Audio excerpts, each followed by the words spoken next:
turn up the volume. You're listening to eryo5 Radio.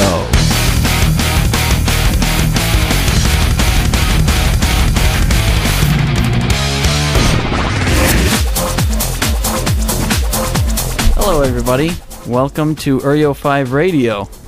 I'm here today with Aaron G. Aaron, how are you doing today? Man, I'm doing pretty good today, you know what I'm saying? It's a struggle out there, but I'm hanging on. It's good, it's good. What's up? How you doing? That's pretty good. Your cadence there reminds me of the movie 8 Mile. I don't remember who that was, but... that was my boy Eminem, one of the best rappers out right now. No, I know who that was, but there was a scene where there was some other rapper guy in a radio show, and you kind of saw him walking down the hall, and you're like, "Hey, what's up, everybody? It's a representative Detroit." Yeah. And that's what you remind me of. Oh, okay. I see what you're saying. Well, anyway, Aaron, you and I used to work together on some musical projects. Yeah, I remember those days. I figure that was 10 years ago, probably a little more and maybe a little less, but it was a while ago. Yeah, you're pretty right. It was about 10 years ago. I think I was around 12 or 13 or something like that when I first jumped out into the music scene. I remember Chris telling me about you and saying, "Oh man, Erik is a producer and he makes beats." And then we came in the studio the first couple of times, and then one time you played the one song, "It's Over Now," the one I wrote the beat for. "It's Over Now," the song I wrote, and I was like, man, that, crazy as it sounds, that's the first song I ever really wrote was "It's Over Now." Yeah, that is kind of ironic. Yeah, it is.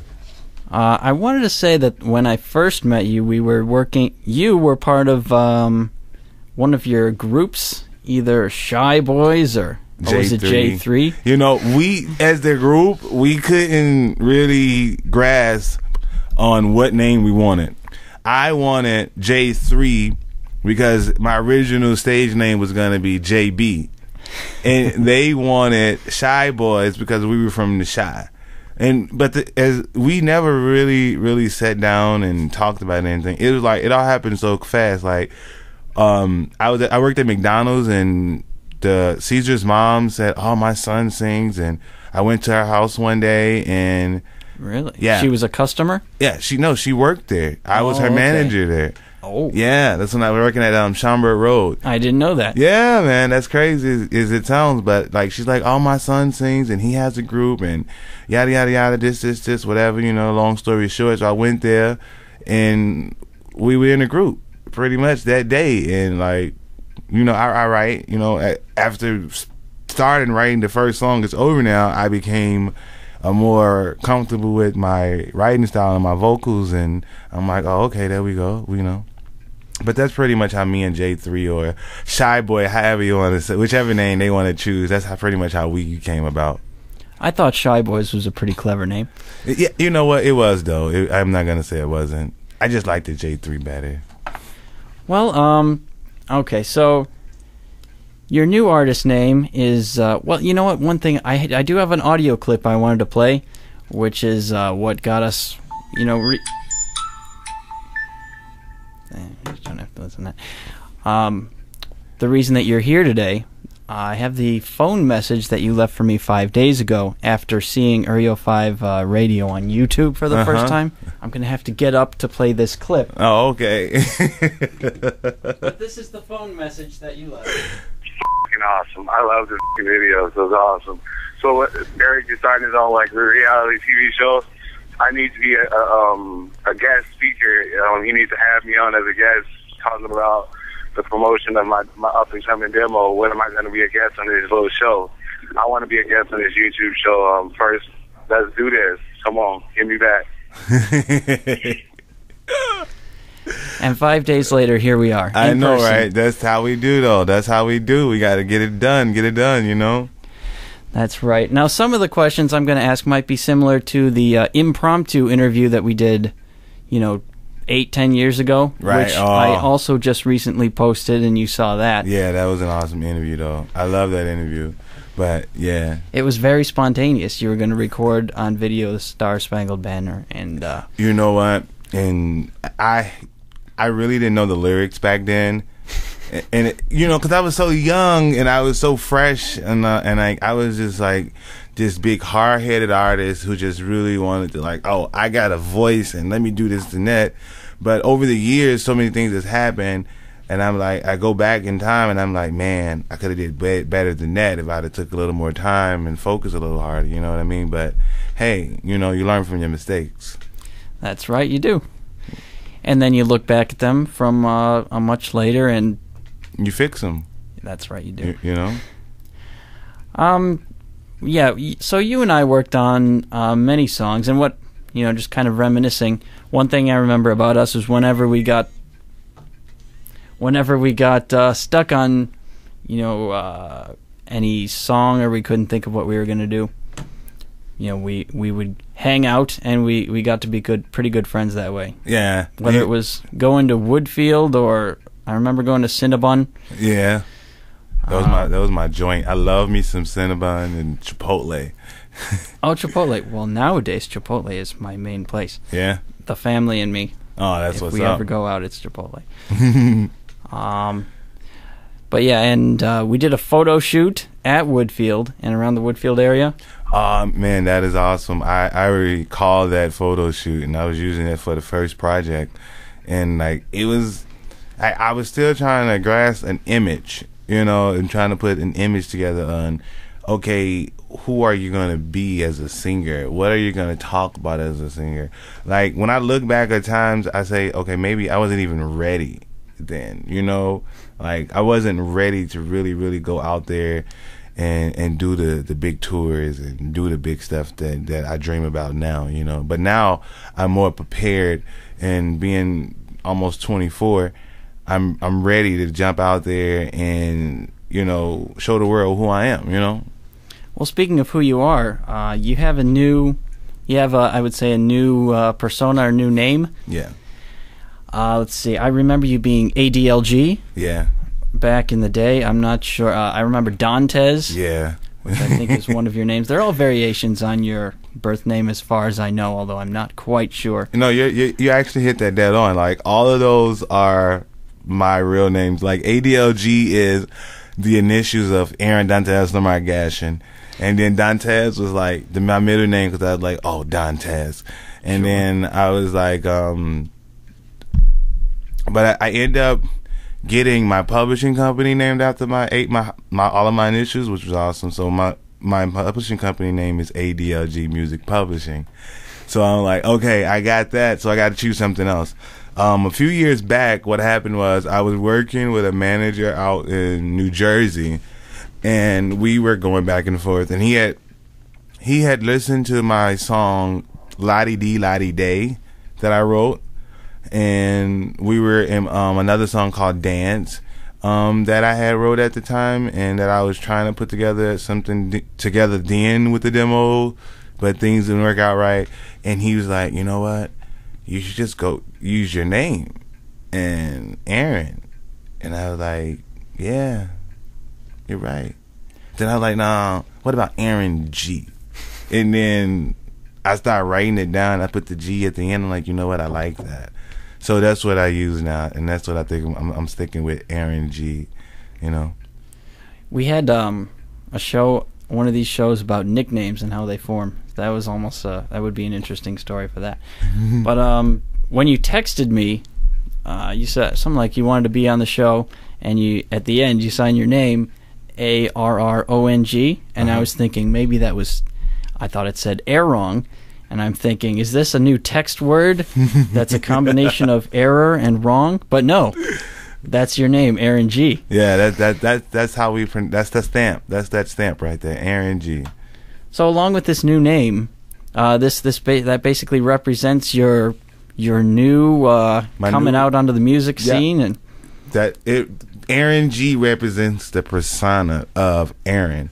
Aaron is the artist that has all of this talent inside of him, but he's so shy at times, and it's not. Most people would think that I'm this most like outgoing person, but when it comes to music, it's so different for me. It's like I approach music in different ways than I would approach something in my regular, normal, everyday life. Aaron G is like my alter ego of my real name. It's crazy as that sounds, but it's like my alter ego because the G makes it different. Even though it's a part of my last name, the G just makes it like, okay, you're on stage, you're performing, you gotta give 195,000%. You know, you gotta be creative in your clothes and the way you wear your hair, the way you know, all of it is like about creativity. I'm the type of artist that I've always wanted to be the next big thing. And I'm not saying that because there's a billion of us out there who wants to be the next big thing. It's all about taking what you want and your talent and making something out of it in a way of being different from the next person. Now, how do you be different from the next person? It's hard because you think of an idea and you can look under the TV and someone's doing it, you know. It's really hard. So what you got to do is you just got to create your own image. And like that's what I'm pretty much, the foundation of my image is really coming together, like very good for me lately. And like that's what's been up for me, you know. Yeah, do you want to talk about the past and how that kind of formed?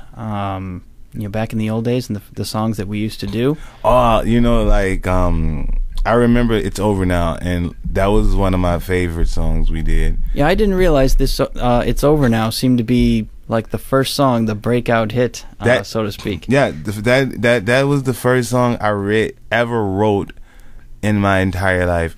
That is like my baby right there. It's Over Now is like a song that must be heard on a radio station, you know. And I listen to it on my MySpace sometimes, and I'm like, man, it's so hot because the way we recorded it, and we recorded it in your closet, and the overall production of it was excellent. Even though my vocals is a lot better now than they were then, it was a great song. All I Really Want was a song that I wrote inspired by my brother and his girlfriend, because she used to always chase behind him, and she just was like so crazy over him, and I was like, dang, what's wrong? And I just came up with, was standing at the bus stop last night, you know. The One I Live For was a song that I got to work. That was the first. Another historical moment for me that was the first person I've ever worked with on a song besides me was Nikki J. That would be Nikki J, yeah, the producer. Yeah, you know, that was the first time ever I worked with 3 people on one track. It was me, you, and her, and we're in there, and you're doing the beat, and she's guiding the vocals, and you know. That's right, I did do the beat. I forgot that I had any part of that, except kind of hanging out and watching. Yeah, you did the beat, and like, we just really vibed on that track, and like, I really want to we're gonna release a lot of that music with this up and coming project that I'm doing right now, because that is definitely, it's old, but it's new to us. It's new to me. It's new for the industry. It's new because I can still go in the studio and record it and bring it out to be a total finished great product. You know what I mean? Because it was a great product back then and people loved it. You know, that was so many people loved the One I Live For song. What other songs we do together? We did I've got One Day on here. Do you remember that? That was kind of one of the ballads. Yeah, that was one of my first ballads, actually. Like all of these songs is like my first song. This is like, everything was like first for me. Like all of those was like, okay, yeah. It was like, I was like practicing, but it was my first time really saying, oh, okay, man, getting to see if I could write a song and how to put lyrics together. But One Day was something I wrote inspired by my grandmother, because she was so precious to me when she was living, and now that she's gone, she's so precious to me, you know. And that she always told me I'd be somebody if I worked hard enough and if I strive to get there, that I could do it, you know. It's just that, like, a lot of barriers that I brought upon myself, you know. You can't blame nobody for my mistakes. They're all my own mistakes. But a lot of my mistakes is what has kept me so far back. But when I look at it, I say, but my mistakes only made me a stronger man, and by becoming a stronger man, I'm a stronger artist, and being a stronger artist, I'm developed and I'm ready, you know. On that note, it seems like One Day, Even Make Some Noise, song for you. A lot of these are about overcoming adversity. Have you had to overcome a lot of adversity? You know what? Through all my life, I had to overcome a lot of adversity. There was an intro. Was it the intro to the new demo, as we called it? That's basically a spoken word about how you've been on your own for a long time. Yeah. And a little bit of a difficult past, possibly. Yeah. Yeah. It's been, that seems to really come out, at least in the songs we've done. And when I first started writing music, I went through a lot at those times because, like, well, we're going to just call him the sperm donor. The sperm donor that donated the sperm to my egg carrier, which is my mother. She doesn't get all that great a title either? No. Okay. It's just like they was just never there, and it's like when I was 16, actually when I was like 15, she changed my date on my birth certificate, and I started working at like 15 years old, so I'm working every day, and then I had to drop out of school because I was working so much, and I fell in love with money, and it's like, I don't know, I just didn't have the right guidance, and then like everything just started to go crazy and bad, and it's just like, I lived in the projects a lot, but I love living in the projects because those were some of the best years of my life, really. Like, I love the projects. To this day, I've always loved living in the projects. I tell anybody I grew up in Robert Taylor home because that's who made me the man I am today. The most people who've been there for me is my grandmother and my Aunt Wilma and my Aunt Sharon and my Aunt Karen. Those are the people that I cherish with all my heart. And I cherish my mother for two things. She's given me life, and she's given me a beautiful voice.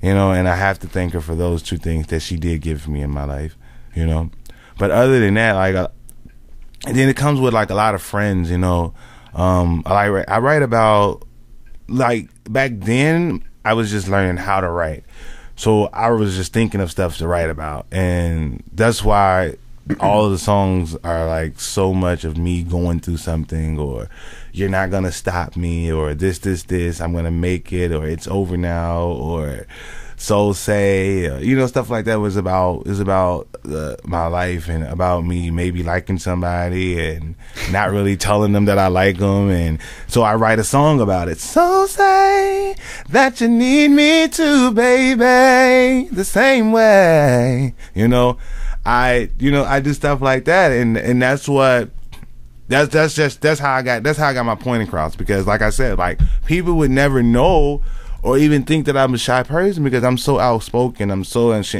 like, what's up? This, I got my hood tied to me. I'm ready to fight if you want to fight, but at the same time, emotionally and spiritually, I'm very shy. And I think that's why I bring it out in my music more than anything else. I think that's how it is for a lot of artists. Yeah. So what's your songwriting process like? You said you're going through something. There's something you just need to get out, but maybe you can't get it out in the real world, and it comes out in song. Yeah. Do you just sit down and you write the notes, or you just basically start singing whatever's on your mind? I wrote a couple of songs just off of different experiences. I'll tell you about one experience. I was at a nightclub, and they had karaoke, and this guy was on there, and he was singing his Whitney Houston song, "Saving All My Love." He was singing that song, and I'm like, man, I'm listening to the beat, and then I was just like, oh, okay, all right, and I came up with "Crazy." That's the song I wrote. It's a newer song I wrote. It's one of my. You've never heard it. I probably haven't. But that's the song that we were at Johnny Quest's house. Mm-hmm. You played the piano for it. Oh, okay. That's the one. That was the song that it was like, man. It was like, okay, and I was just like, okay, I can do that. then I listen. I take a lot of inspiration from the people I listen to, and like Mariah and Michael Jackson. You know, Michael Jackson being the greatest, you know, male pop singer to walk the face of the earth. It's awesome to me. You know, Mariah being one of the top selling female recording artists of all times. You know, now she's the top female artist. She's just the artist of all time right now. More #1 hits and all that. Aretha Franklin, you know, going back into all of those great hit singers is what makes me want to sing and inspires me to sing. And I want songs, like when I listen and I say, what do my fans want to hear? What does my potential fans want to hear? And a lot of people go through different stuff. I'm not the only person in the world that been through something, you know?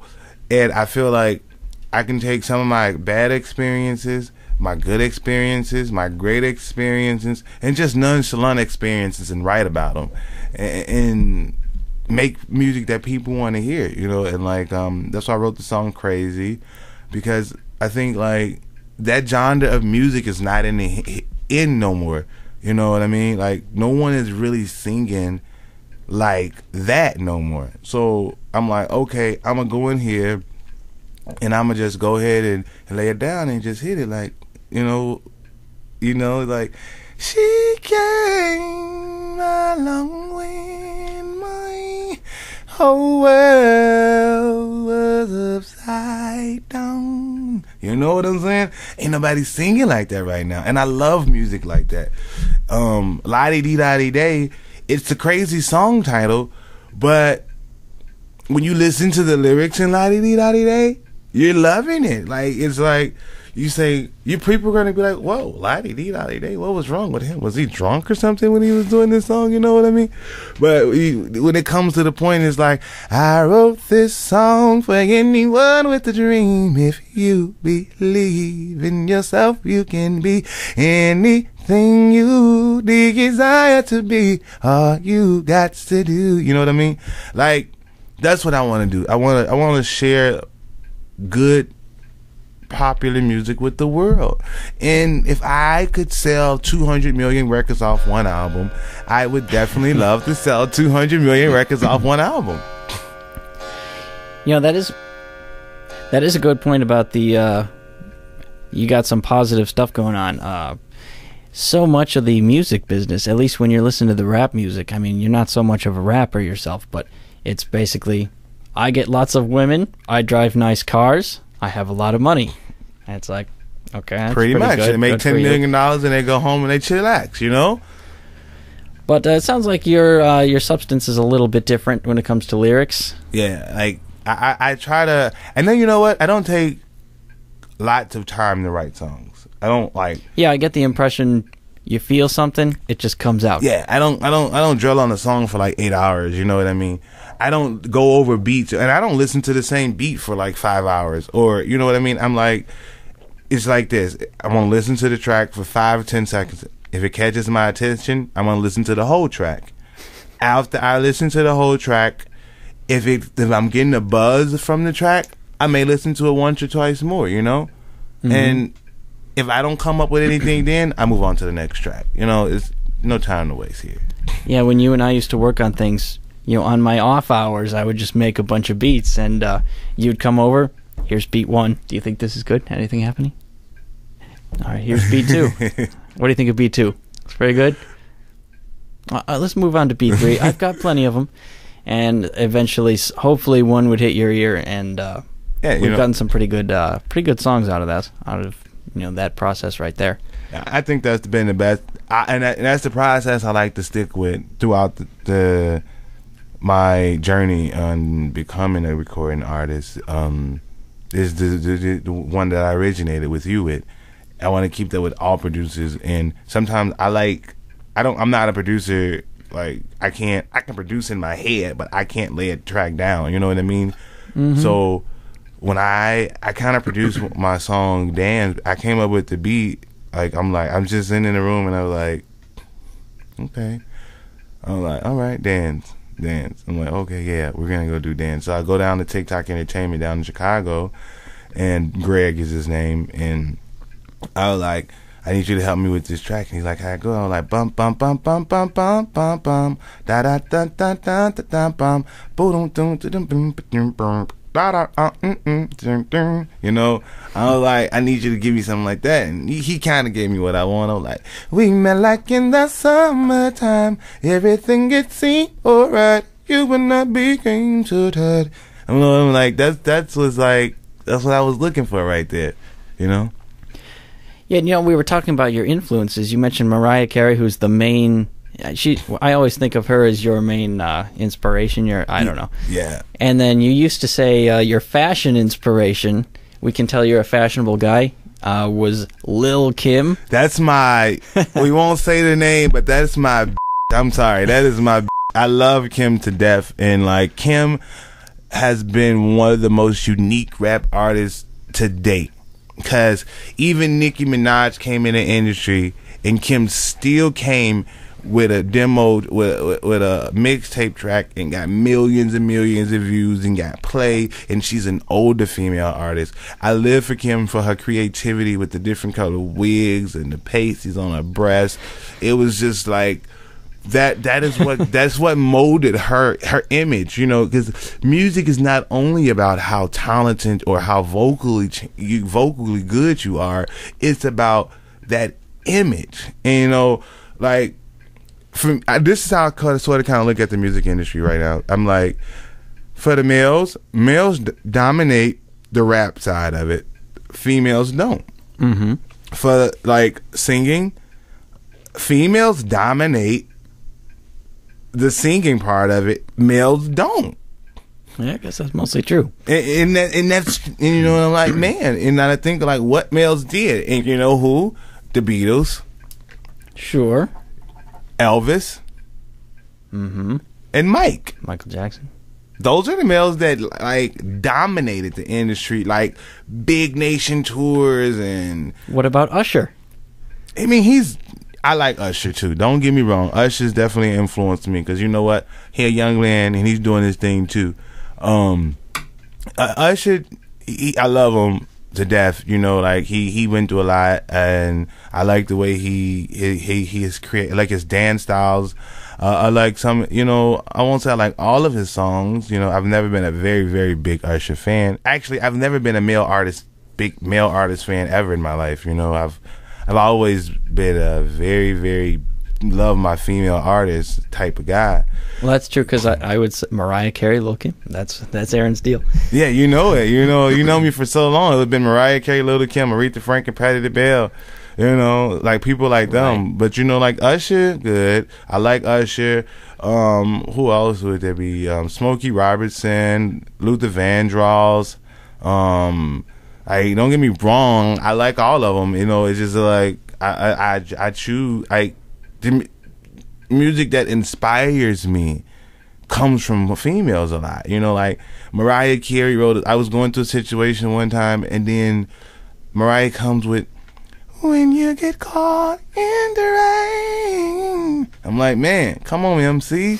You know, like then she get "Fly Like a Bird" and like stuff. Cause see, songs like that, inspirational songs, is what inspires me to do this music. Cause like right now, Lady Gaga new song, "Born This Way." It's just like, man, it inspires me. It's like it gives me that hope that there's still chance, because for a long period of time in my life, like I really like just for years, like about this last year, the beginning of this year and last year, and the years before that, it's been like really struggling trying to do this music stuff. I'm trying to go to school and like I'm caught in a battle right now because I'm like I can't go both ways, and I gotta choose a way to go. You know what I mean? I can't go full throttle with school and I'm like, okay, I want to be a doctor, get my PhD in international business or whatever like that, and then still try to do music all at the same time. So like right now, I come to a point where I got to make a decision and a choice, and whatever decision or choice that is, I got to go all the way with it. And I don't have that much time, you know what I mean? Right. So, being a music superstar doesn't usually just happen on the side, unfortunately. Right. You know, it's like I can't be like, okay, I'm going to go to school 9 to 5, and then I just do this on the side. You know, it's like, okay, I'm going to go and I'm going to run with it. I'm going to sing night after night and do this night after night and try to get, you know, Texas, California, and like all over, you know, as many places as possible. And that's what music's about. So I think I can honestly say right now, that's the step I'm going to take. I think, like, a lot of people may be like, okay, that's a dumb decision to drop out of school, but... Well, you have to pick a direction and go with it. Yeah. And unfortunately, we're coming right up on a break here, but we're going to talk a little bit more about this in just a minute. All righty.